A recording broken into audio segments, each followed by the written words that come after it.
हाल ही में अमेरिकी सीनेट ने एक औद्योगिक नीति विधेयक पर पास करी है। उसमें उन्होंने कितनी राशि खर्च करने की अनुशंसा की है। हाल ही में अमेरिकी सीनेट ने एक औद्योगिक नीति को पास किया जिसके अंतर्गत उन्होंने 280 बिलियन डॉलर खर्च करने की राशि अनुशंसा करी है। क्या है इसके पीछे की कहानी, तो चर्चा करते हैं। साथियों, इसके पीछे मेन मकसद है चीन के औद्योगिक नीति को काउंटर करना। अमेरिकी सीनेट ने 280 बिलियन डॉलर निवेश कर अपने यहां चीन का जो उद्योग प्रभाव बढ़ता जा रहा है उसको काउंटर करने के लिए अपने यहां ज्यादा से ज्यादा उद्योग को और ज्यादा डेवलप करें, इसके लिए उन्होंने 280 बिलियन डॉलर का निवेश करने की एक नीति बनाई है। क्या है इसके पीछे की कहानी, तो चलिए विस्तार में समझते हैं। चीन के अनुसार, चीन का कहना है कि वन चाइना पॉलिसी के अनुसार ताइवान चीन का अभिन्न अंग है, जिसको कि पूरी दुनिया लगभग मान चुकी है। भारत भी इसको मानता है और अमेरिका भी इसको मानती है।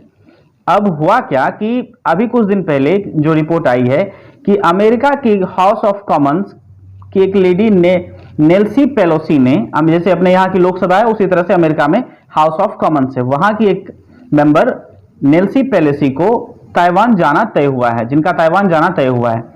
इस पर प्रतिक्रिया देते हुए चीन ने कहा कि अगर आपकी हाउस ऑफ कॉमन्स यानी नेल्सी पेलोसी ताइवान आएगी तो कुछ दुर्घटना हो सकती है। इन्होंने एक धमकी भरे लहजे में अमेरिका को चेता दिया।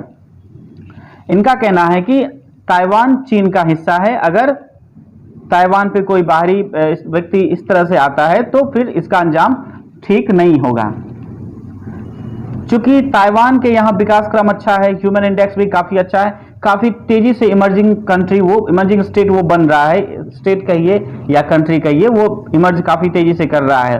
तो अमेरिका की ये शुरू से प्रवृत्ति रही है कि जहां भी झगड़ा होगा अमेरिका वहां पे टांग अड़ाने के लिए आ जाएगा। एक नंबर का वो व्यापारी कंट्री है तो उसको अपना हथियार बेचना है।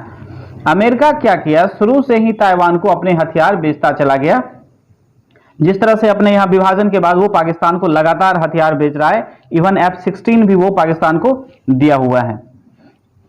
तो चीन का कहना है कि ताइवान हमारा है तो आप अपने यहाँ ताइवान में उसको मत भेजिए।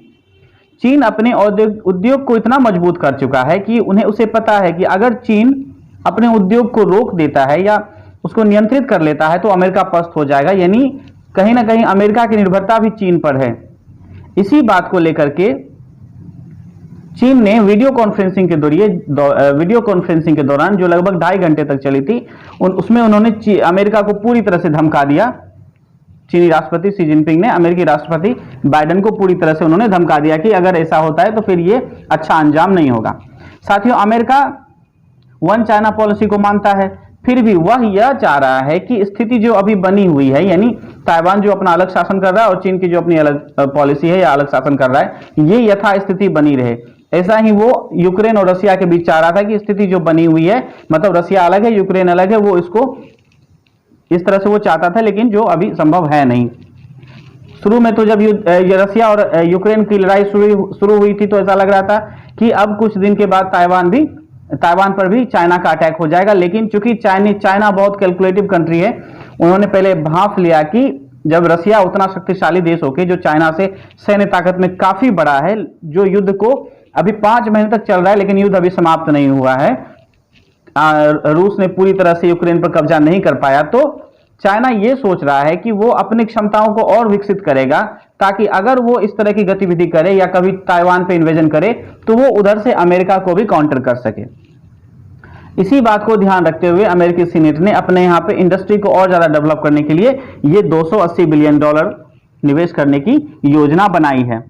भविष्य में भारत भी अगर अपनी शक्तियों को इस तरह से मजबूत करता है, अपनी आर्थिक स्थिति को मजबूत करता है, तो हो सकता है कि भविष्य में भारत भी पाकिस्तान को और बांग्लादेश को अपने में मिला ले, वो भी भारत का हिस्सा बन जाए। उसके लिए भारत को अपनी आर्थिक स्थिति को काफी मजबूत करना होगा, अपने यहाँ पे उद्योग धंधे और अपने सैनिकों को, अपनी सैन्य शक्ति को और मजबूत करना होगा।